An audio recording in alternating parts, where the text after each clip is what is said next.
Okay, we're going to be going over the overhead squat assessment, the setup execution, different impairments that you would see, as well as the muscle imbalances involved. Some of the things that we're going to be looking at during this presentation is going to be how to properly set up and have the client perform the overhead squat assessment, use those observations to determine the probable muscle imbalances. Depending on what you'll see, we may have to modify the assessment to figure out whether the issue stems from some combination of core weakness or ankle or shoulder tightness. And probably most importantly, try and understand to see how the muscle imbalances contribute to the impairment. There's a lot of really great considerations when it comes to this assessment.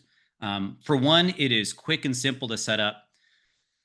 There's a lot of ways to assess someone or to run some kind of a comprehensive setup, but the overhead squat is usually part of a more broad assessment framework, and so we may not have a lot of time to devote to one particular assessment. So we just have to kind of like set them up, assess them, and then move on.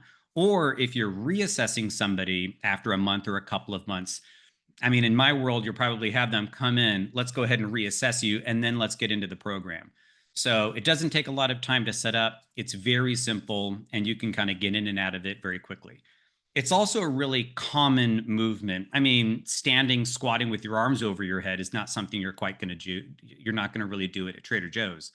But having a squat and putting the arms up over the head, call it separately, are going to be pretty common. Something that we want to consider when, or at least I consider when using an assessment on somebody, is going to be their familiarity with the movement. If we're looking to see somebody's muscle imbalances, how tightness or weakness outside of conscious control is going to be influencing somebody's movement, we kind of want to cancel out any noise that would influence some stuff that we see. And so there are some assessment methodologies, like for example, the functional movement screen or functional movement system, however it's termed, the FMS, that is 7 different movements that can be somewhat complicated. And so if we're looking to see how somebody does in some kind of a normal way, we need them to be familiar with the movement. And so it's simple enough and familiar enough to them that any weird stuff that we see that's going to be important is not going to be due to them being unfamiliar with the movement. Outside of just kind of checking boxes, whether that knee moves in or the foot turns out, we can kind of glean some more characteristics of qualities of movement. One of them could be their overall neuromuscular control, or really just simply their control. Is that person doing the squat simply, smoothly, casually? Or does it take a whole lot of effort to move poorly? So you can more or less see on a person the level of effort, control, how smooth or chaotic their movement ultimately is. It's also going to be assessing their dynamic flexibility, just a fancy way of saying how much they move. And so consider this: if you had 5 people all lined up in front of you doing an overhead squat, you may see on 5 people the knees move inward, but it's going to manifest in totally different ways. So some people are going to have a knees move inward in a very comfortable, smooth way, and other people are going to compensate in a very rough and chaotic way. Some people, in terms of their range of motion, you say squat the height of a chair, they're going to go all the way down ass to grass, and some people may squat incredibly shallow. And so, not just checking boxes on what compensation we may or may not see, I think it's important to look at the qualities and ranges of motion that they exhibit. Because the overhead squat is very general and the instructions we give them is general, it's a great starting off point to more complicated and progressed assessments or reductive assessments. And so if they do an overhead squat, as an example, if they do the overhead squat and their knees move in, then there's no need to do a single leg squat if we're looking for the same compensation. Because if they compensate on a simpler version, they're absolutely going to compensate on a more complicated version. But if they don't compensate, then you can then progress them to a single leg squat. In a different way, if they compensate doing a slow body weight movement, then that almost precludes them from doing exercises or assessments that are at higher velocities, higher impacts, and higher forces. So if they compensate during the overhead squat, that's body weight slow, then we would not do a landing error score system, which is essentially a person hopping off of the platform, landing on the ground, and then going into a jump. Just landing from a jump is going to have higher forces, faster movements, higher amplitudes. And so if they compensate in a slow way, they're absolutely going to compensate in a fast way. Or a 1 rep max for a squat. If they squat once again and they compensate in a slow body weight way, placing high loads on them is going to be unsuccessful or unsafe. And so just by kind of taking a look at their movement quality, body weight, slow, if they handle themselves structurally and functionally quite well, then we can do things more unbalanced, a little bit faster, heavier, and they're going to have a higher likelihood of doing it.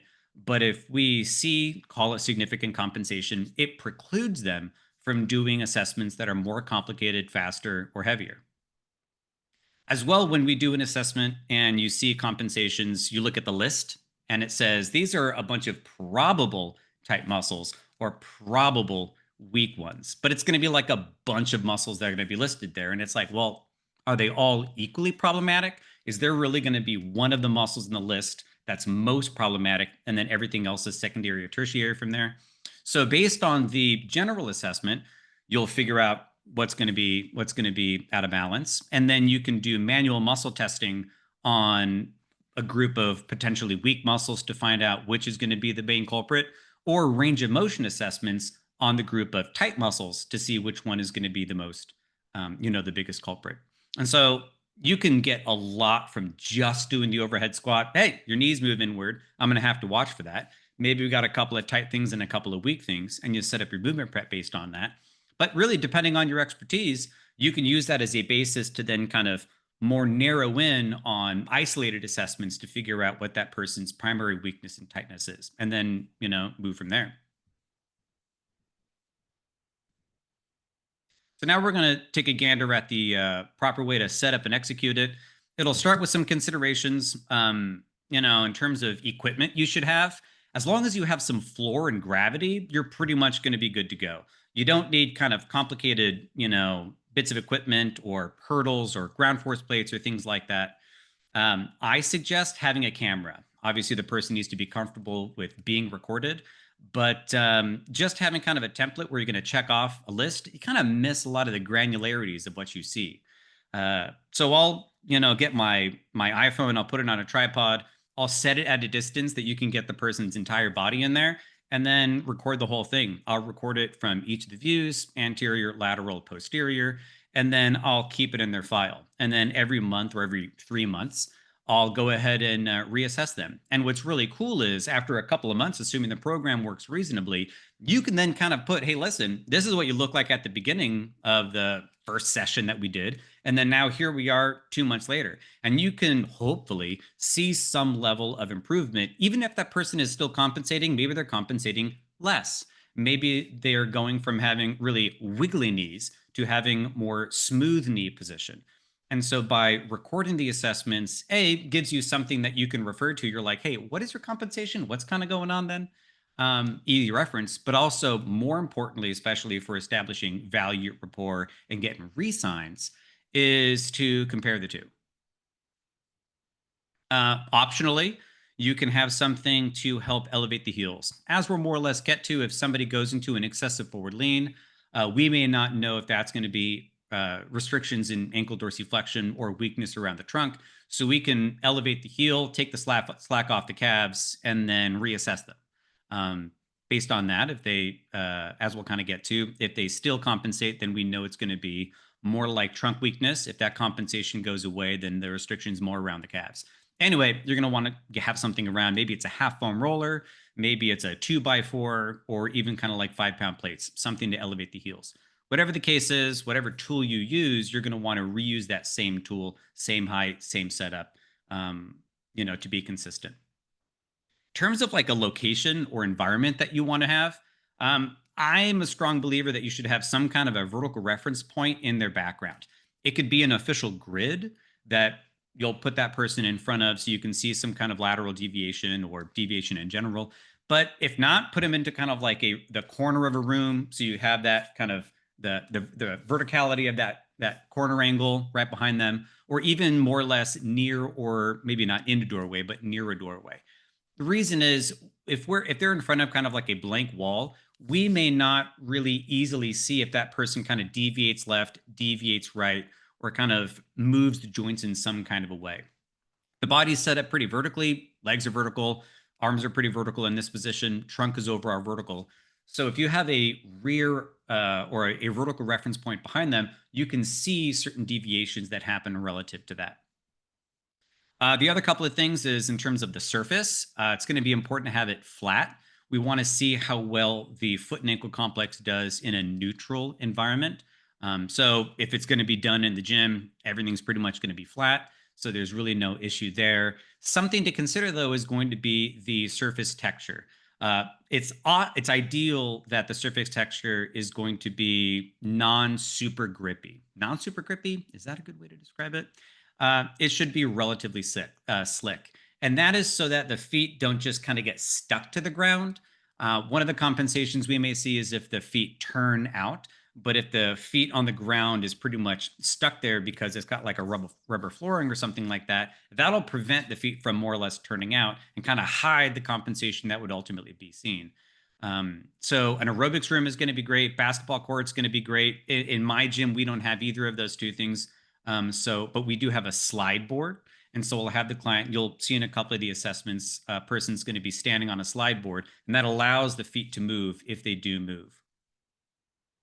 The other part's going to be have kind of like an open area if possible. An aerobics room is great. You're not going to be impeded by anything around you, but we just don't want to do it next to a bunch of equipment, not for like a safety reason, but just by nature, people are going to have kind of like a radius that they don't want impeded. And so if they're going to be kind of in a claustrophobic environment, they may kind of limit the way that they would normally move just to kind of guard against anything that's going to be within their proximity. So, they should be kind of like in an open kind of floor environment. As well, squatting may be normal, but doing this overhead squat assessment is not normal. It's a little weird. I've done this a ton of times. And even in a gym like 5:30 in the morning, whatever it is, nobody's in the gym. New person comes in. I'm gonna like, okay, we're gonna go ahead and set it up. It's just in there. People are like, what the hell are you having me do? This feels really weird. And so we just want to help people feel comfortable and feel confident in performing this new and unfamiliar movement. And so doing this off the gym floor is going to be great in a semi-private area, maybe once again, aerobics room if there's going to be limited people in there, perhaps an office if the door is open, if that's going to be a common place that some assessments are going to be done, like circumference measurements, skin fold caliper measurements. You can go ahead and do your overhead squat in there as well. And it makes a person feel comfortable. If a person feels comfortable, then they're more likely to kind of show you what's going to be honest. When organizing the setup, you're going to want a client to remove their shoes. They can have socks on, that's going to be totally fine. We want to see how the foot and ankle complex kind of stays stable or not, unsupported from footwear. As well, a lot of shoes are going to have some level of grip to the ground, and that's once again going to be impeding perhaps the feet turning out that we may ultimately see. So, asking the client to remove their shoes is going to be very important. As well, removing any baggy outerwear that they may have. So if they're coming in with a big old parka, ask if they've got something that's going to be under it, or a hoodie or something of that nature. Or even, pants that may not be like kind of tightly adhered to the body. A lot of athletic wear, especially for women, not going to have this too much of an issue, but dudes kind of coming in may have kind of like big flowy basketball shorts, or just, big pants, I suppose. And that just kind of prevents us from really clearly seeing certain kinetic chain checkpoints. So ask the client if they have like kind of a puffy coat, if they have something under that, and if they can remove that. If they're wearing kind of like baggy pants, just ask them to roll the pants up, the pant leg up above the knees. You want to set yourself up far enough that you can see the entire person, not so close that you can't kind of like get them from top to bottom, but also not so far away that you don't get kind of clear views on kind of scanning different checkpoints. And when they go from an anterior, lateral, and posterior perspective, just stay at the same perspective. Once again, putting your camera on a tripod is just going to be the easiest thing to kind of like maintain, to set a good distance and then maintain a good distance. We also want to describe and demonstrate both the setup and the movement. We'll kind of get to the verbiage that is suggested to be used, but regardless of that, you want to be consistent with the script or verbiage that you use, only because people will do things based on what you tell them. And so you can imagine over the course of different assessments, or the course of that assessment over the course of time, if we kind of use different words to describe what we're having them do, they may perform differently based on that altered description. And so if we're consistent on a script, then that instruction as a variable is going to be excluded from an influence. As well, we want to demonstrate enough for them to kind of like set into a good position, but not so much that they're going to be copying us. Remember, we're trying to see what their body is going to be doing with some limited level of visual and verbal description. We don't want them to listen to everything that we're doing. We want to give them enough information for them to kind of get started, but not so much that they change. As mentioned before, when we're kind of doing our assessment, we want to stay at 90-degree angles, so not looking at them from kind of oblique directions, anterior, lateral, posterior. Some of the verbiage that I use is going to be listed here. Stand with your feet shoulder width apart. You can totally say hip width apart, but hip or shoulder width apart. Toes pointing straight ahead or toes pointing forwards. Reach your arms overhead with elbows fully extended. And I've just kind of read this script to clients for just years and years and years, so I'm very comfortable saying these particular things. And then I will tell them squat the height of a chair 5 times. Now, we're going to run into some issues if you just kind of like say this to people. I mean, they may say, well, what kind of a chair? How low is the chair? How high is the chair? How far back is the chair? And you just have to stay general. Normal chair, average chair, chair at home. Remember, you're trying to be very basic with what you're telling them because I want to see what they do. I don't want them to move in a way that I am requesting. When we exercise and I give them instruction, yes, I want them to do what, the very specific directions. But from an assessment standpoint, I kind of like need to see. It's also important that you take your time during the assessment. What is going to be a normal motion may not be common. And I've seen often a client go into a normal position and then they change it. And they're like, hey, can you go back into a normal position? And then they change it again. So here is an example of me setting up a client. This is the first time consultation. You're seeing it from a posterior view. So we've already done it from an anterior and from a lateral view. So this is the 3rd time that I'm setting them up.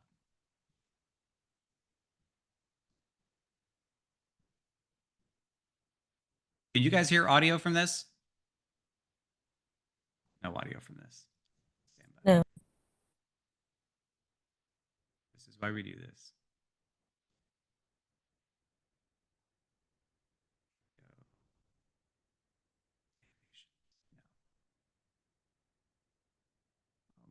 Screens. Playback. That's interesting.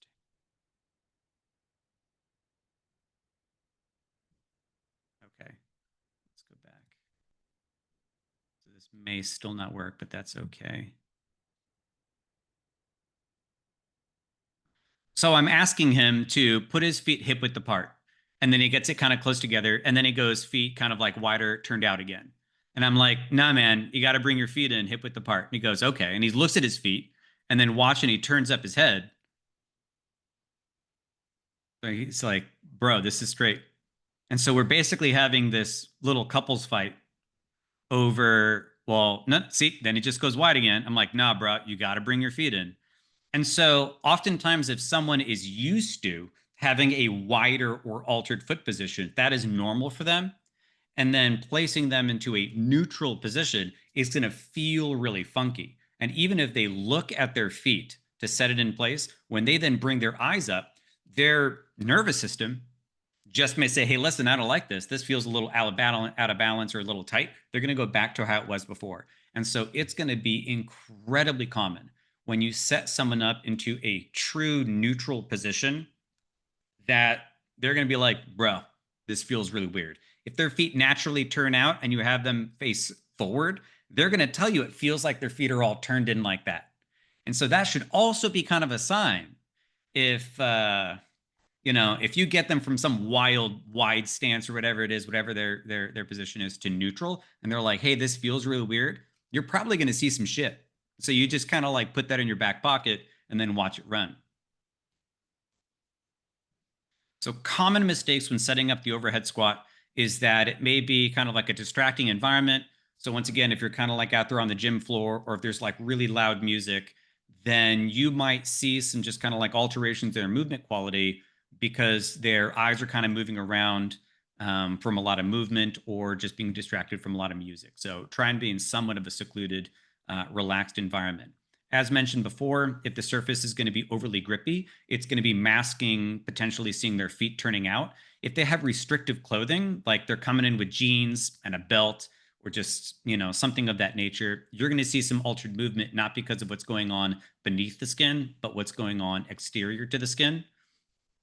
Keeping their footwear on, that kind of connects to being grippy, but also, we're not able to see what their foot and ankle complex can support because their shoes are essentially doing it to them.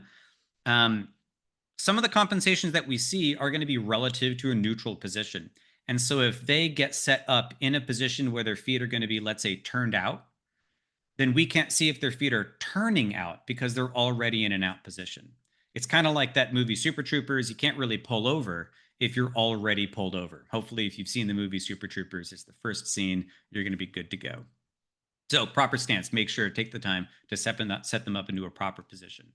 Also, kind of mentioned earlier, if we are over cueing the client, if we tell them exactly what to do, like, okay, I want you to go feet like this, hands up over your head, and don't make your knees move in, or keep your knees in alignment, or things of that nature. If we're giving a person a lot of instruction or telling them what we're looking for, then that's going to be masking what we're ultimately trying to see on themselves, and not getting enough repetitions to see a pattern. There's this old saying that one time is a fluke, twice is a coincidence, but 3 times is a pattern.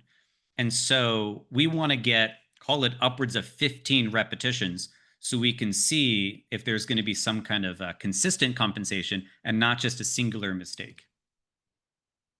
So for this lecture, we're only going to go through and look at low back arch and excessive forward lean. So we're going to kind of skip the anterior and posterior views, and we're just going to go from an optimal lateral view and then some of the alterations.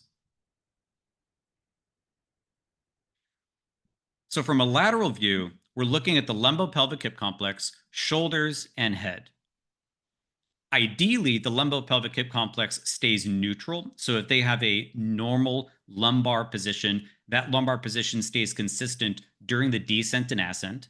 And the trunk is going to be parallel to both the tibia and the arms. And so this person is doing a pretty good job, where you can see even at the base of the movement, here's their trunk angle. It's relatively in line with their shin angle and still in line with the shoulders. Some of the compensations we can see from a lateral view would be in the lumbar spine, an excessive lordotic position, so just an increase in their lumbar extension. You could also see the lumbar spine flatten with a pelvic posterior tilt. If the trunk angle exceeds the tibial angle, that just creates kind of like an intersection point. Then we also see that the arms fall. Most of the time, the arms will not get all the way up to begin with. So right there at the beginning, you could say if they're not able to bring their arms up to 180 degrees, you could just clip off arms fall without it actually going into a squat. Whoops, there we go. Okay, we're in the part of the lecture where I have copious notes, but I'm just going to try and riff a little bit. So this is where I'm really going to just kind of like try and practice talking without talking too little, but also without talking too much. As mentioned before, when looking from a lateral perspective, the optimal positioning is that the lumbar curve, assuming it's normal at the top of the movement, stays at the same angle. Now, what's not listed in this picture is when the individual made their arms go up overhead, when they went from the arms to the side to then going 180 degrees of flexion. But at the arms to the side, there was a particular curve. And then as this individual went to 180 degrees, when they got towards the top, I mean, most of the time you're going to see them go from like kind of, 150, 160 beyond, that the rest of that's going to get filled in with a low back arch. So as they go through flexion, you will usually see an increase in a lordotic curve. Normal function during this movement should be that as the arms go up overhead, the lats go through full extensibility. They just fully eccentrically, or not even eccentrically lengthen, they just kind of fully passively lengthen to allow for that shoulder flexion. As well, the muscles around all four quadrants, kind of like all four sagittal quadrants, where we have the pelvis here and then the lumbar spine, the anterior core should be kind of keeping the pelvis hoisted up and really keeping a relative position between the rib cage and the front of the pelvis. The glutes and hamstrings at the posterior portion of the core should be pulling down. So the predisposition of this segment of the body is to rotate forwards based on just how the joints work in gravity. And so it requires activity from the anterior core to keep the pelvis hoisted up from the front, and the posterior core to keep the pelvis supported from the back. So that's where it's active. The hip flexors and the lumbar spine should stay relatively quiet. So altered movement that you can pretty much see is going to be during the descent, there's going to be kind of the hips kind of stick back and then the ribs flare up relative to the pelvis. So there's different ways that you can kind of describe these relative movements of, hey, I see like a big arch in the back, but an arch in the lower back is going to be accompanied typically with rib flare, where the rib cage will lift up and the pelvis will tilt forward. And that's kind of describing that middle segment based on the segments above and below. In terms of movement, because the hips or the glutes at the hips are not doing a great job driving the person out of the bottom, you'll usually see an excess of work at the knees. And so you can see this individual kind of like snap at the knees to get out of the hole versus kind of move out through the hips. So kind of maybe you see that little snap at the knees. So when we look at the kind of imbalances, both anterior, posterior, but superior, inferior, we have kind of our list here. So if I'll kind of like keep them at the top here. When thinking about, once again, in quadrants, the hip flexors, that would be here at the anterior, inferior portion of the pelvis, and erectors, the lumbar erectors, at the posterior, superior portion of the trunk, are going to be in a shortened and overly contracted position relative to the intrinsic core stabilizers at the anterior core. Rectus abdominis is included, but it's not listed in this slide, as well as the glute max and hamstrings that is on the posterior inferior portion of the core. So there's this cross involved of weakness and cross involved in tightness that tends to allow for a forward dip in the trunk. The shoulders can also be implicated here. So the lats are the only muscle that connects the core, traditionally what is referred to as the core, if it's like the lumbopelvic hip complex, to the shoulders. And so if there's reduced extensibility in the lats as they go up into 180 degree position, that can then kind of cause a relative movement from the lumbar spine upwards, because the lats are going to be originating on the thoracolumbar fascia that kind of connects your basically T11, T12, all of your lumbar spine down onto the sacrum and across the pelvis, this big kind of a web. As the shoulder gets pulled up like that, it'll just pull that fabric up from the back. And so we kind of need to know if they're compensating, is that happening due to the trunk or is it happening due to the shoulder? And so that's where we can kind of go into, I forgot I had this one as another example. So I'm going to move here in just a moment. I'm not going to repeat everything, but looking at a kind of a second perspective, we can see another client. Here I've actually been using a slide board as a base. And you can still see kind of like an arch in the back, definitely at the top. It starts to flatten out and round at the bottom, but there's going to be an exhibited low back arch and also kind of a big snap at the knees to come up. So this is just kind of another example of what low back arch more or less looks like. This individual has, call it bigger level of lat tightness, which is kind of interesting. Generally speaking, if we don't have a lot of intrinsic stability in an area, you're going to get an extrinsic stability coming from somewhere else. So because the lats are going to be coming down, wrapping around the rib cage and attaching onto the pelvis, because he doesn't have a lot of intrinsic stability to stabilize the spine, the nervous system is recruiting the lats. And you can kind of see at the top of the movement, the arms are going to be relatively straight. But then during the descent, because there's more instability around the trunk, there's going to be a bigger contraction around the lats to support the pelvis. But by nature of that, it's going to go ahead and pull the arms into extension, and then the elbows have to flex to maintain some stability. So it's also quite common that due to just kind of like lat tightness connected to some low back arch compensation, you'll see some shoulder stuff, like elbows flexing during a squat, or even elbows flexing as they try and bring their arms up overhead.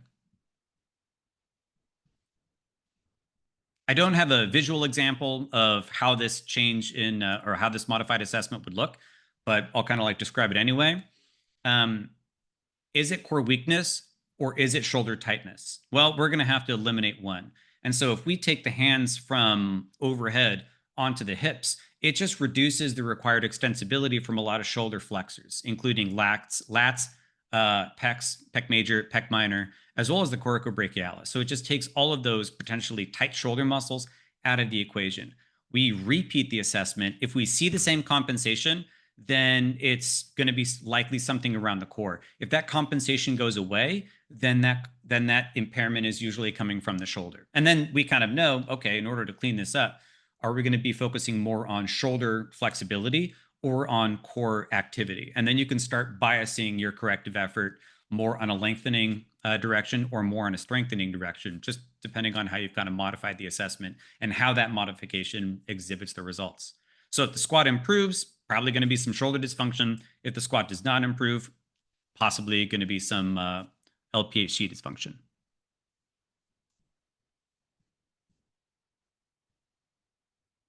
Moving on to excessive forward lean, what should normally happen is during the descent, the shins are going to stay parallel to the trunk. In an altered way, we can see that the ankle dorsiflexion stops. And so in order to maintain a center of gravity, there needs to be an excess of hip flexion. And so that's kind of basically what's going on. If you were to kind of sequence what's going on with the ankle bend and the hip bend, the ankles stop too soon. And so the hips have to keep going in order to maintain relative stability. So excessive forward lean can kind of manifest actually in a couple of different ways, and it's usually going to be coupled with other types of compensations. So from an anterior or even like a posterior perspective, you might notice that the knees move out or that the heels rise. And so similar to the low back arch, it's usually going to be clustered with compensation seen up at the shoulder, like arms fall, or even, clustering down in the lower extremities like a pronation. So excessive forward lean is going to be typically problematic from ankle tightness, reduced dorsiflexion, from tightness around the soleus gastrocnemius, just going to be tight calves. It could happen from an impaired posterior talar glide. So it could have kind of like a bony impairment. But honestly, that bony impairment is also related to tight calves. So that's going to be quite common. There could also be a lot of weakness around the glutes. So during the descent, the glutes are just not going to turn on. And so the whole thing more or less kind of caves in. So oftentimes it's going to be related to restrictions around ankle dorsiflexion or glute activation. You may, if you also see this in a low back round. Oh, let's just go to low back round for a second.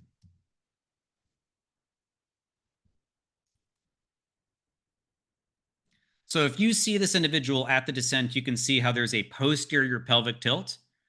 Connected to that posterior pelvic tilt at the bottom, his trunk angle is beginning to exceed his tibial angle. So in this individual, you see that excessive forward lean connected to a posterior pelvic tilt. I don't think you see it a whole lot on him. Less so. He's like 6'7". But here you can see on this individual, not a whole lot of posterior pelvic tilt, but if he were to keep on going, you would definitely see it. So to review kind of again, also for me, tightness around the calves can reduce dorsiflexion, requiring an excessive lean to maintain balance. Excessive neural drive to the hip flexors, that would be kind of psoas, TFL, maybe some rectus femoris, can then reduce neural drive to the extensors, reduce neural drive to the glutes, placing them into a state of kind of altered reciprocal inhibition, just some general weakness. There could be some tightness around the piriformis. And so if there's, if there's tightness in the piriformis muscles, which are external rotators of the hip, that might limit internal rotation.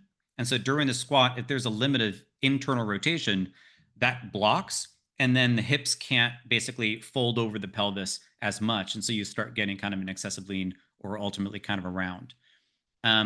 What's also actually kind of interesting is when people sit in a chair for a long time to just lean forward towards the monitor, some people will pull their bodies forward from their hip flexors. And so their hip flexors become really problematic, and that leads to kind of like a low back arch. Other individuals like me will pull our bodies forward based on tight abdominals. So when I'm like leaning forward here, my abdominals pull me forward more than the hip flexors. And so then you get overactivity in the abdominals.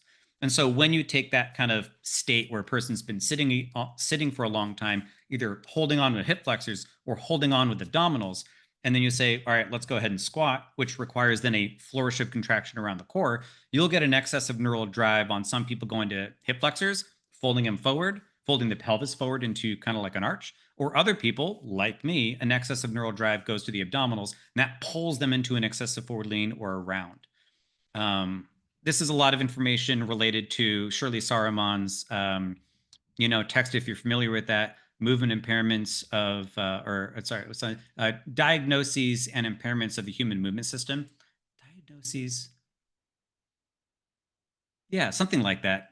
Diagnoses of human movement impairments, something like that.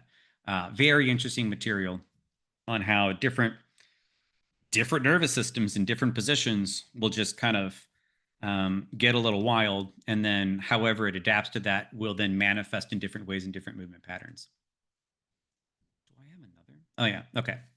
So to figure out, is it ankle tightness or is it going to be trunk weakness, we took the arms out of an overhead position for the modification for low back arch, just place some slack on the tightness.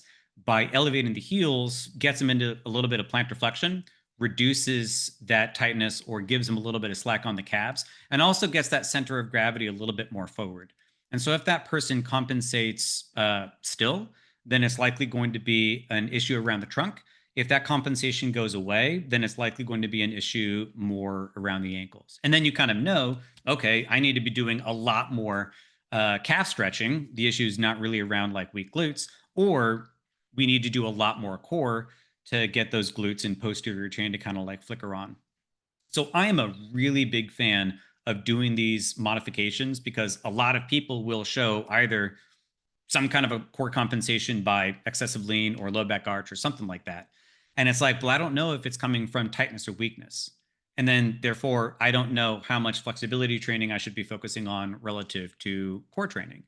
And so if I can kind of kind of untether these two things, I'll know that I need to do a lot more flexibility training or core. And the way that I like to program it is with filler. So in a circuit training format, I'm kind of going off the deep end here. So just kind of like hear me out. Most of the training that I do is going to be call it circuit, or at least just kind of like a vertically loaded program. I'm able to do it because we have our own facility and it's not going to be 6 o'clock prime time where we have to put 17 towels on different pieces of equipment. And so I'll have them do kind of like a push, pull, squat, and then like an active recovery.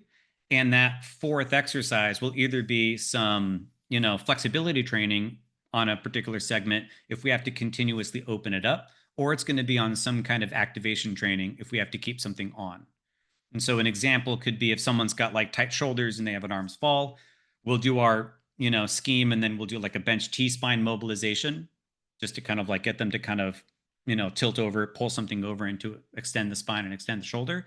Or if they've got like weak intrinsic core, actually, what would be a better example? So if the reason their arms fall is from tightness, I'll use that bench T-spine mobilization. But if the reason their arms fall is due to weakness around the rotator or weakness around, kind of like the mid and lower traps, then I'll have them do an exercise like a back to wall Y raise, where they're back to wall and they have to bring their arms directly up overhead.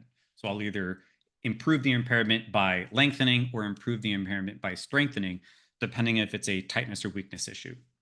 And cumulatively, set by set, it's going to be really great. And it doesn't take as much time as just doing a bunch of front end stuff, and it's more fun. So active filler. So here's an example of someone who has a pretty significant excessive forward lean. And then I'm like, okay, well, what's the issue? Is it core weakness or is it some kind of a ankle or knee issue? So I put him on a slant board and you can see that the issue stays there. So this individual came in with a diagnosis of pes alta. So basically his kneecap from tight quads, his kneecap is kind of a little bit too high up in the knee joint. And so when he bends his knee, the tightness of those quads is not going to be allowing for kind of like an inferior migration of the patella. So it stays nice and high, jams the knee, and because it's tight and uncomfortable, it's going to shoot his hips back. And so I wanted to see how much that was kind of influencing it, put him on the slant board, and it's like, yeah, you don't really have like a glute issue or a core issue.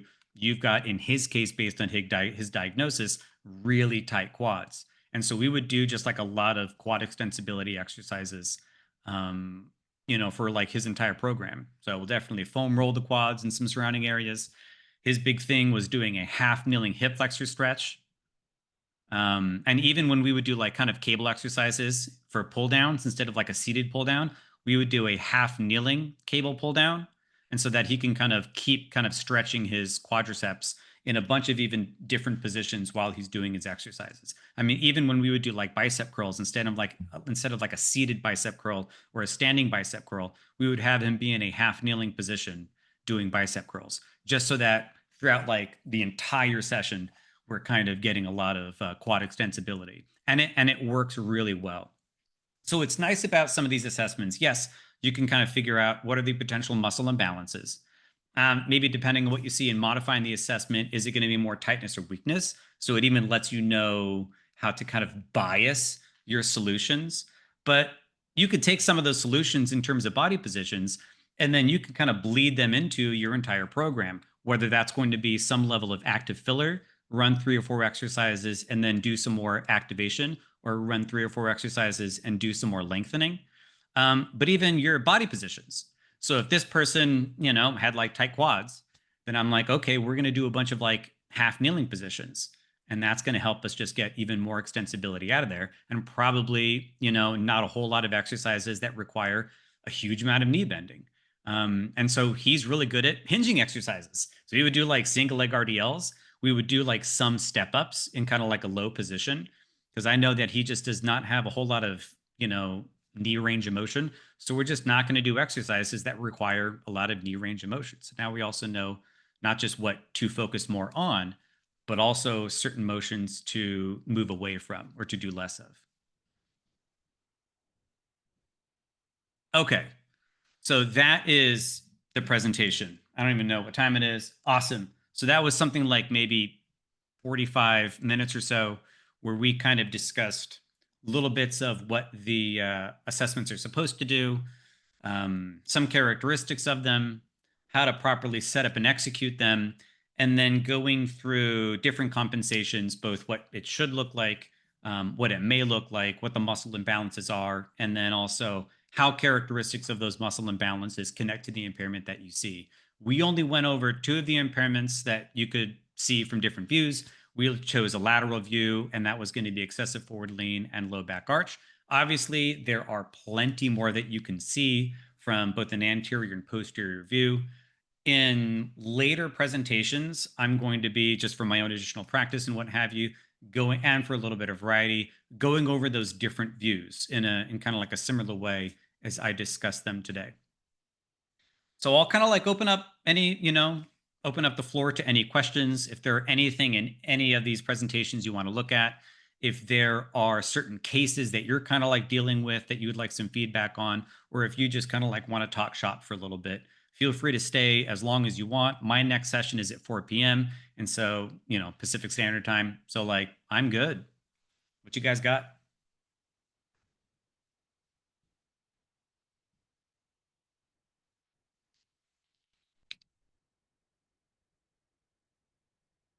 Ooh, no one has any questions? This is surprising.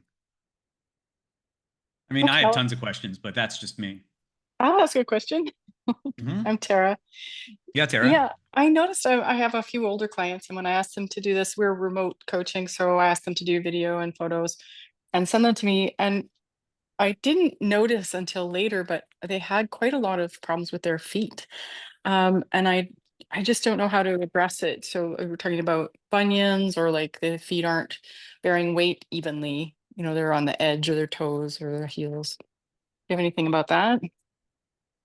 Yeah, absolutely. Whether it's going to be older individuals who are just structurally less sound as younger individuals, while the assessments kind of connect to muscle imbalances, a a big thing that you can also kind of connect to is just what are going to be proper expectations when that person moves. Remember, we're not trying to correct everything. We just want to be influenced on what to expect. And so I've got clients that have, yeah, pretty messed up feet, um, bunions, plantar fasciitis, bone spurs, surgeries that just didn't heal that well. And if their feet kind of like squirm around or don't move well, you could at the very least, I feel like whatever I'm giving you is kind of an insufficient answer, but consider that when it comes to selecting exercises or cueing an individual. I don't know what's kind of the challenging part in dealing with your population with their feet. Is it kind of the assessment part, or is it coming up with exercises? It was more that I didn't know if I should focus on that. So I did look into, there's a really good strong feet program. So I made that an add-on program for all my clients because it looked like it was pretty universal. So I talked about foot health and foot strengthening later on, but I didn't include it in the overhead squat assessment. I thought it was too many things to focus on. So, and I did what you were saying, how I used it to inform the exercise choices that I made for them later. So not loading up an overhead position, for example, if I thought their shoulders weren't strong enough yet. But I felt the same way about their feet. So their feet were doing all sorts of funny things, and I didn't want to do like heavy loaded squats with that base not being solid. Totally. I think you have really great intuition on that. Um, I as well, when kind of introducing the idea of movement assessments, it's all brand new to people. You focus on the general things that you see and then tell them what that is and how that influences the program so that they can understand the logic behind it.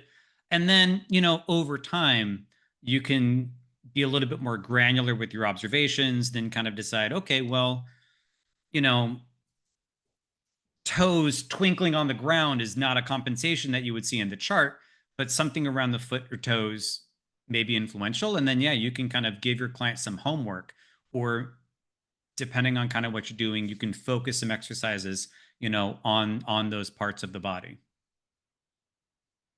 Yeah. So good intuition on your part. David, Dana, you have any questions? Gabrielle? I have a question. Yeah, man. First of all, thank you. This is a very informational. I love this stuff. I was going to ask you, how long did it take you to see like good results for the gentleman who had very tight quads? because I think that's one of the biggest things that I not struggle with per se, but I guess for everybody it's different. I have some clients who've had really good successes or success with working their overactives and underactives, right? But I've seen other clients who take forever to see any sort of results. So I'm very curious. Yeah, so I'm going to give you an answer that is not optimistic, if that's okay. Like it's realistic, but That not like works. optimistic.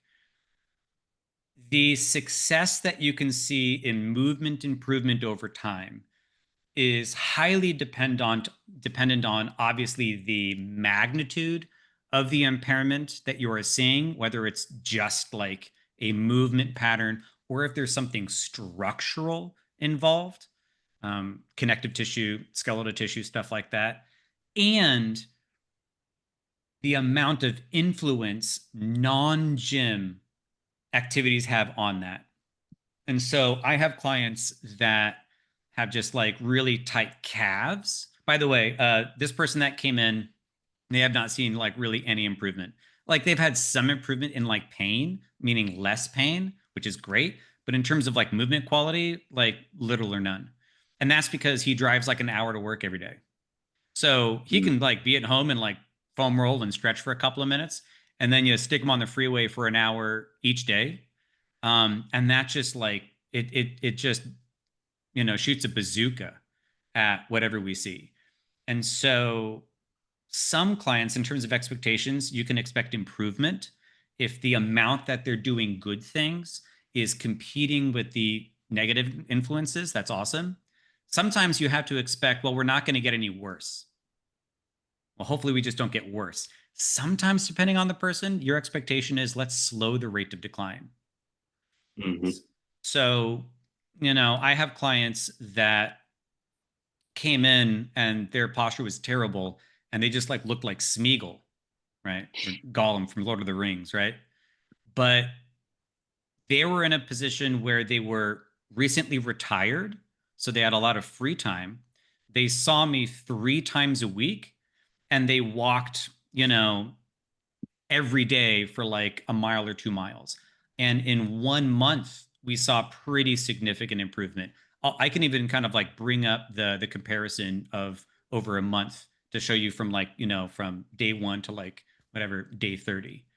And then I've definitely had people that I've trained for years that have zero improvement, like just zero, or it's worse. Hmm. So it's very dependent upon what they do throughout the day. Yeah, it makes me think of a client that I had. The gentleman had very poor posture in his upper body. So he not only had a rounded shoulders, but he also had like this big camel back almost stuck in his back. He just had this ugly posture. Over the course of about a year and a half, that went away. But because he also at work, I mean, he would be sitting down in front of a computer, and he told me that he purchased, what was it, a standing desk, and then he purchased like a treadmill to walk on while he was working. So he started switching things in his day to day. So yeah, definitely makes sense. Thank you. Yeah, totally. Um, Another maybe not frustrating, but it is kind of a decision that we kind of have to make as like trainers, where we've got, let's say, 2 sessions a week with them, call it 2 hours a week. There's what, like 168 hours. So like 2 sessions a week is like almost like 1%. It's just not that much time. And so we kind of have to decide with the limited time that we have, and perhaps even like the limited work capacity that person has, how are we going to be like biasing our efforts? Do we kind of, for general fitness, broadly distribute across like integrated training, a little bit of flexibility, a little bit of core, and then for resistance, we'll do like a little bit of pushing, pulling. Like we're just going to be like really broad and not focused at all, or should be focused the whole month on really just trying to like, lengthen and strengthen very specific things. But wherever we kind of go in one direction, there's opportunity costs. We're not able to go in other ways. And the client also has to kind of like buy into that. And so I've had people wonderfully that, they come in and they're like, listen, I want to be strong. I want to play with my kids more and stuff like that. And I'm like, all right, well, based on what I'm seeing, we're going to have to focus. You're going to be here for a while. but we're really going to have to focus on your movement quality for the entire month. And that means it's going to be slow. It's going to be very simple. It's going to require a lot of balance. It's probably going to be somewhat boring. And you're going to do it for an entire month. But whatever benefit we get out of that month, it'll carry over into bigger exercises in subsequent months.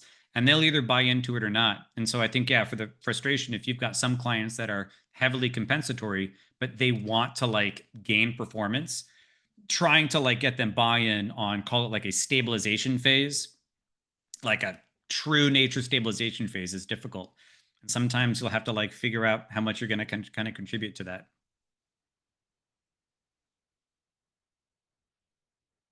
Kind of like, oh yeah, Dana.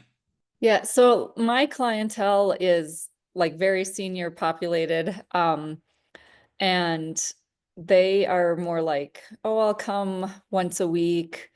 Then it turns into like once a month, and it's very, very sporadic. So I just kind of give them a few little exercises to, work on, and I truly don't know if they work on them on their own or not. That's the majority of mine. And a majority of mine are also 30-minute sessions, which is very quick to get things done. And then when I do the overhead assessment, what I see a lot of times first off is they actually do the squatting wrong. Like they just kind of dip down and bend their knees so their knees travel forward over Yeah, their very knee dominant. Yeah. And then when I try to tell them to do it right, like picture yourself sitting on a chair, then it kind of, their eyes open to it and they're like, wow, I've been doing this wrong for so many years. And that's probably what they learned, that generation way back when. So I mean, this is a great, tool to see that you presented, for me, just because my clientele is so different and I can try to assess it a little bit better. Yeah. Also, I feel for you. I have worked with people, and you train people kind of like in an online or virtual format. Do I gather that right? No, it's It's in person. it's in person at a YMCA. So, I mean, you kind of get the clientele that's there when it works with their schedule. I'm there for them when they are working around traveling to see grandkids or appointments or whatever. So not their top priority. Or they're just Yeah. get started into, starting to lift again because they know they need to, get stronger for bone density purposes. I would say, oh, okay. So I'm feeling both a little bit of caffeinated, but also a little triggered because I've definitely have had clients younger, but also older that are not wanting to train more. They kind of bargain on how little they can kind of get away with. And so that's just kind of like where my head is going. And so Mhm.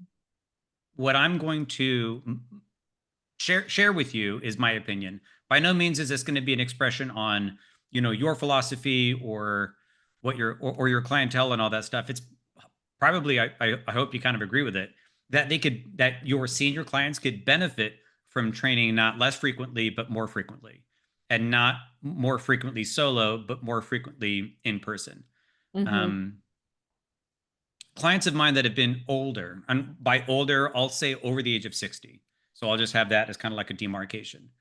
Um, that even from like assessments, I do a consultation and I then say, okay, we're doing this and here, there we go. And I'm like, okay, if you were to like commit to like 3 months, 3 months of training, between, 2 at the very least, and then 4 days per week, 2 or 4 days per week. And then based on that, there's the math. And then that's whatever the sessions are.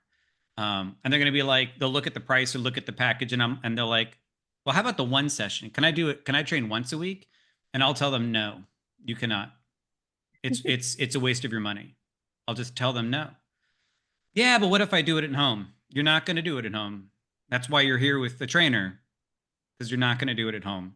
And so I have decided to take very hard stances with people that do not currently exercise that wish to train once a week. If they are currently training in the gym 3, 4, 5 days a week, they're taking a Zumba class, they're going on walks, they're swimming with their grandkids, they're highly active, they're going on hiking on the weekend, and they want to do a little resistance training. I'm like, great. One day a week, if that's all you got, come on in. But if the 1 day per week of training is all they're willing to commit to, it is useless. It will not do anything. Emotionally, it will help them feel that they are participating in a semblance of health, but in terms of like results, it is going to do zero for them, and it's just going to be a waste of their money. Okay, thank you. Yeah. Yeah. So yeah, feel free to, obviously, like I'm a little excited and caffeinated and triggered right now. So maybe you won't want to come out as hot when you're talking to Esther, but I will motivate you to stick to your guns and say, listen, you got to do at least 2 days a week if you want to actually get a return on your investment. And do not accept 1 day per week. All that being said, any amount of exercise is good. Yes, that's true. Yes, that'll be my epilogue on that. Thank you. Yeah. Hello. First off, thank you for this presentation. I found it very helpful. I kind of going back onto that modified lift heel or heel lift. Yes. When would we, like, what should we see to then say, okay, we need to go ahead and use this modification? Okay, let's go take a look at heels rise. I'm going to show you heels rise from a couple of different perspectives. In the textbook, it is a posterior view observation, but you're going to see it from a lateral view. So let's kind of take a look at, that. Whoops. Here's my, get a good lateral view here. Oh, actually, let's look at it from where it would be an anterior view first. So you can see during the squat, can you see how his heels are coming up? Yes, I can see that. Yeah. So I guess not an optimal view because it's hard to see the back of the body from the front of the body, but you can kind of see that the heels are kind of coming up. If we look at this individual, Tom, on the left heel, you can see that his left heel is coming up. Mm-hmm. And is that from limited dorsiflexion or Yeah. it is? Okay, and it was either that option or it was the lumbar-pelvic complex, hip complex. And then that's kind of how we figure out which is which when we do the modified heel lift. Yeah, how do I say that? So here's another kind of like heels rise from like kind of a posterior view. And you can see the heels just are kind of going directly off the ground. Like they're like peeling way off. Same thing, left heel's kind of coming off. When you look at the muscle imbalances, it says here, could be soleus, that's, tight, or anterior tib, that's weak. The thing about these compensations, or call it the muscle imbalances related to the compensations, is the cluster of imbalance is not exclusive to the compensation, meaning the soleus is in the overactive list for heels rise, asymmetrical weight shift, feet turn out, excessive forward lean. So the tight calves can contribute to a multitude of compensations. When someone is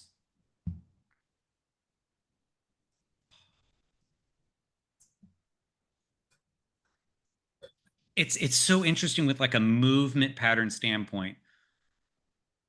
So if someone is trying to squat, they have really tight calves and they're trying to stay very upright, then they'll go onto the front of the toes.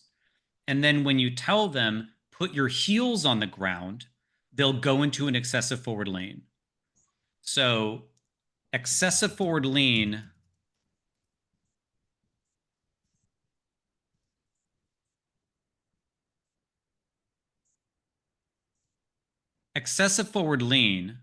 has heels on the ground, but if they tried to stay upright, then their heels would come off the ground.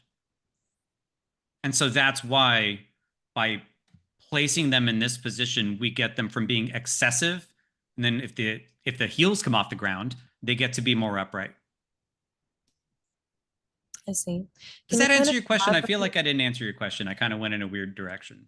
You did, and then it led me to another question. Please. So yeah, so my question was, what should I see to then go ahead and do the modified, like, you know, place the block underneath the heel to then lift it. And so that was if they do a regular squat and then their heel comes up, that's when you would do the modification. So you answered that part. But then as far as like when they're doing excessive forward lean, Yeah. when you ask them, you verbally tell them, okay, go ahead and try to drop the heel, and then they forward lean, and then you place the block, and then they're upright. What causes that? Like, what's the compensation there? You know, it'll be a combination of the the lack of dorsiflexion, Mm-hmm. but also they're just kind of like habit. It's just their motor development in that way. They've just kind of gotten used to just going onto the toes. So, you know, it's like I want you to imagine a person. Imagine a world. Now. Imagine a person who has to go kind of pick up their kid off the ground, and if they'll maybe one person will kind of like lunge down, pick their kid up off the ground. Another person will just kind of bend over, like just hinge to take the kid off the ground. But another person may just kind of come down on their toes like a baseball catcher and then pick the kid up off the ground. And so it's just a movement behavior where one reason or another, a person has kind of gotten used to picking something up off of the ground by coming down onto the front of the foot, which then could make the muscles imbalance. So it's either the movement impairment creates the altered motor pattern, or the altered motor pattern just gets adapted to and turns into a movement impairment. So it just kind of like depends. Mm-hmm. Okay. Hold on, you kind of confused me with the movement pattern versus the altered movement. So yeah, so altered movement meaning they're not moving in a normal way. Like, yeah, their heels are rising. That is Mm-hmm. just like the observation that we're making. Mm-hmm. The altered motor control is just the behavior of the person. It's just the tendency of the person to move in that way. So they're not like restricted by the body, causing them to do that. That's just how they've kind of learned to do that movement. It's just they've adapted to doing that kind of a behavior. Okay, okay. But there's no dysfunction, is what you're saying. It's just a habit. It's caused the dysfunction. It's okay. Yeah. Okay. So is it like it's kind of chicken or the egg? It Mm-hmm. did the tight calves cause the person to get onto the toes, or Mm-hmm. did that person's tendency to bend over on their toes lead to then tight calves? Okay, that makes sense. Right. Yeah. Right. Right. Yeah. It's like which is the genesis, the movement behavior causing the impairment, or the impairment that has now then caused the behavior, and then it becomes recursive. Okay. Okay. And then kind of going back to the excessive forward lean, when I see that, what muscles as far as overactive, underactive should be ringing in my head? The big ones are going to be calves. So The a calf. lot of the Okay. individuals are going to have an excessive forward lean, or really, honestly, they're going to have a trunk impairment due to some kind of a foot and ankle impairment.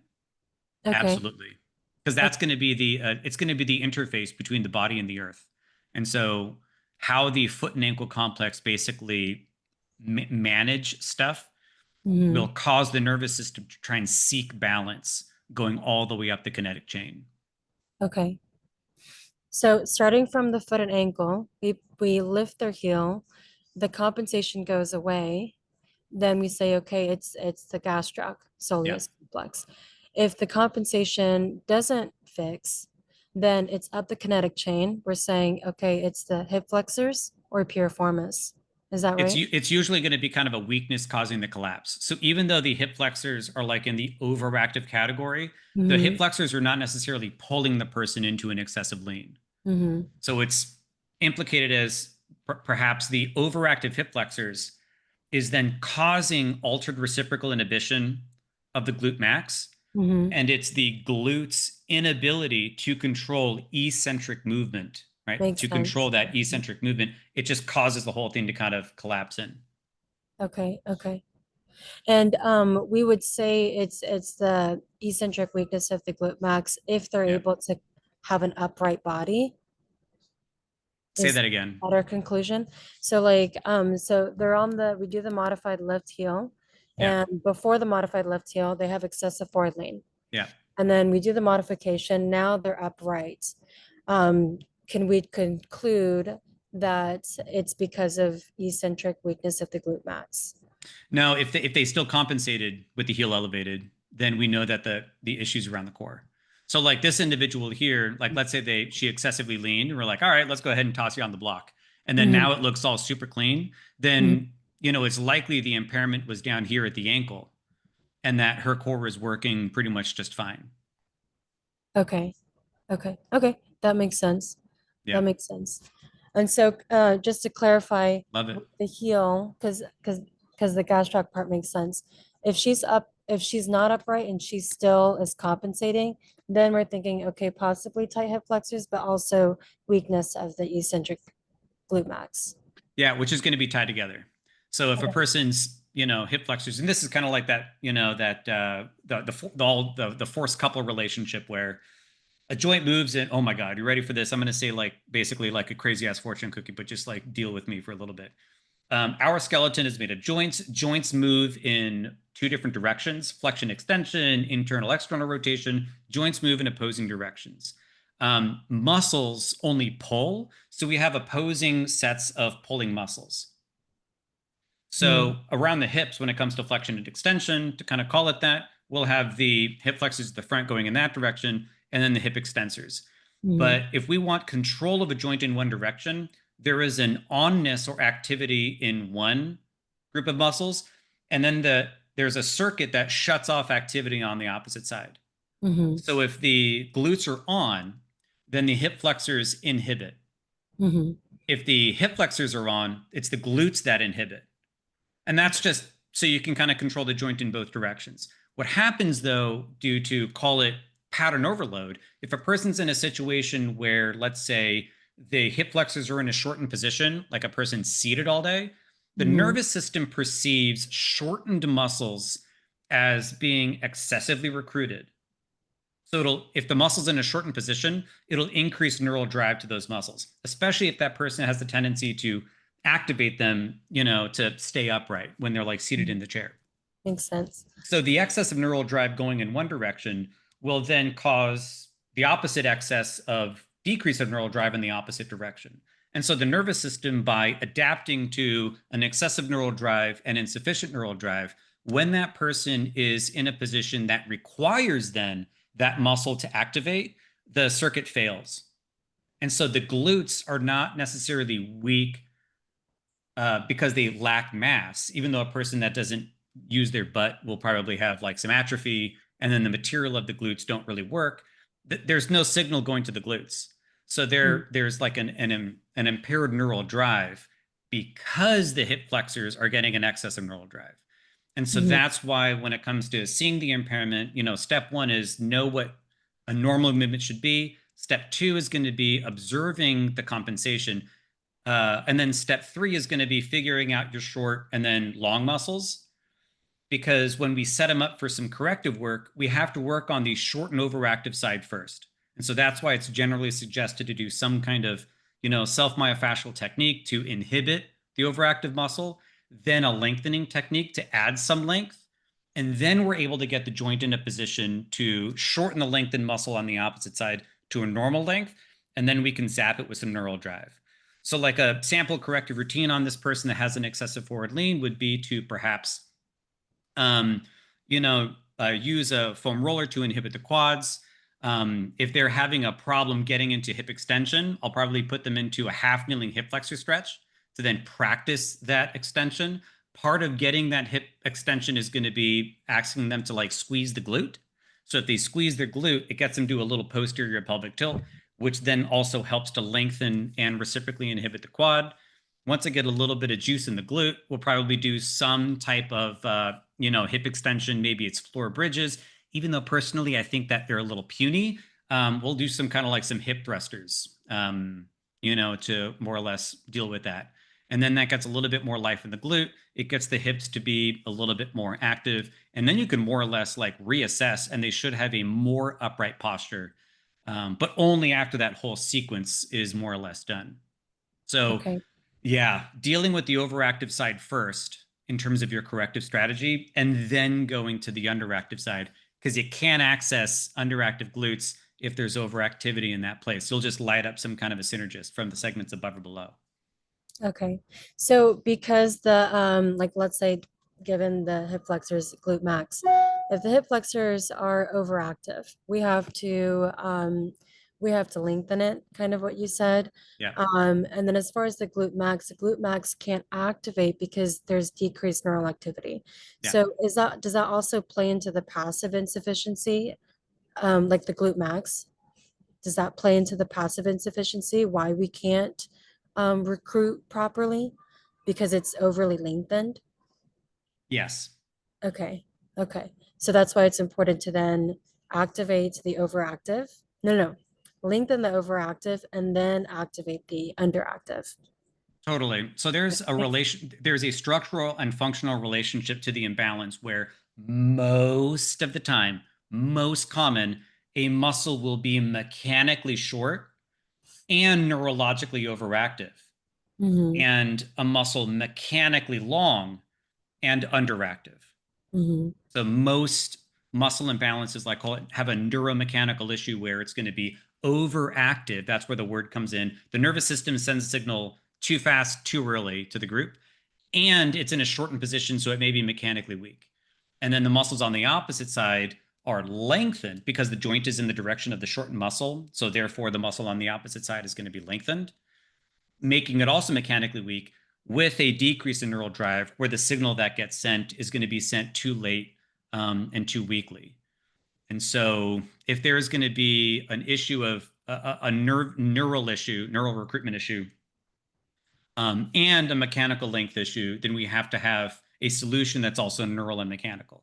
So that's why we start with an inhibiting technique, just to kind of like dial down some of that overactivity.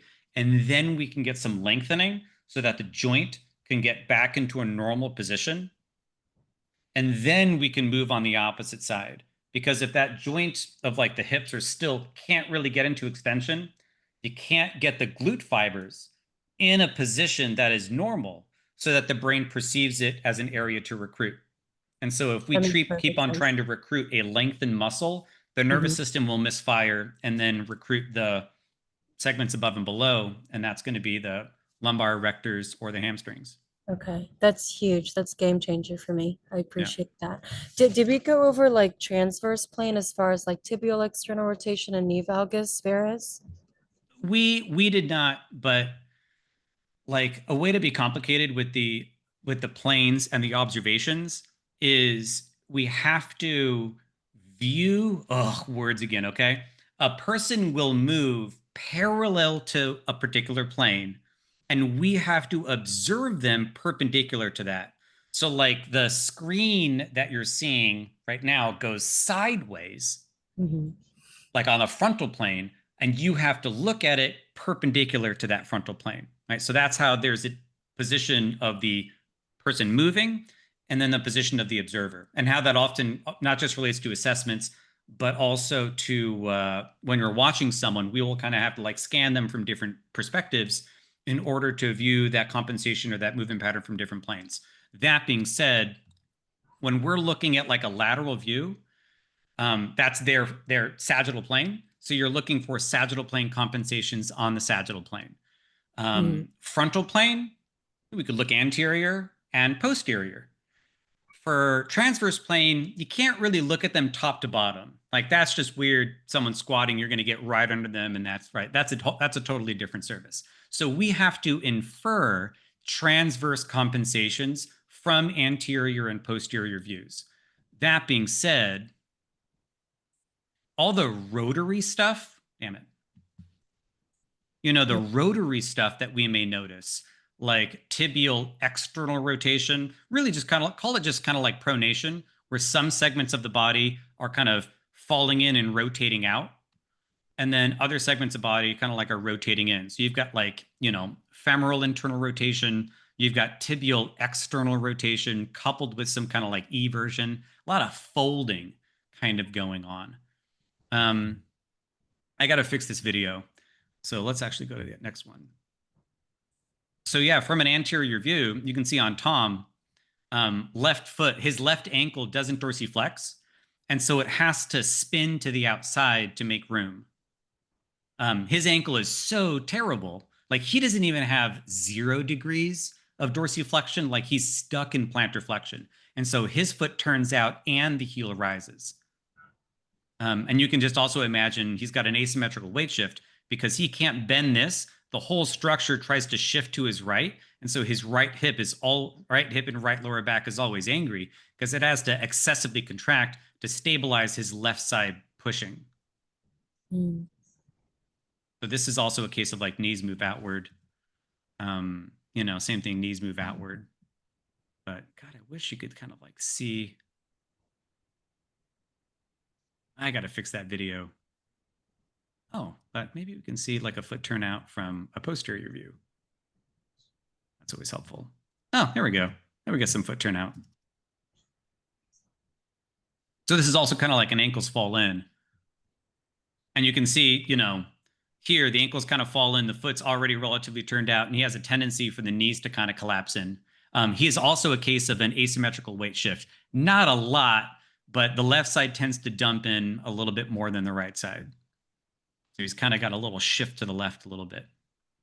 So you'll see just a bunch of these kind of like clusters in and around feet flatten. Or, you know, in a similar way, the asymmetrical weight shift. So you'll start seeing that kind of shift to the left. I can see the weight shifts, yeah. Yeah. And it takes a couple of them. Aw. So he's also got kind of a weight shift. It's going to be a while before I do a presentation on asymmetrical weight shift because it's just a shit show of clusters. So you can see in terms of the muscle imbalances, there's like same side as compensation. So if he's shifting to the left, then the same side would be like left side stuff or opposite side stuff. But here's the TLDR on asymmetrical weight shift. It's a knees move inward compensation on the same side as the shift and a knees move outward compensation on the opposite side. So knees in is a bilateral, it's basically a symmetrical compensation. Knees out would be a symmetrical compensation.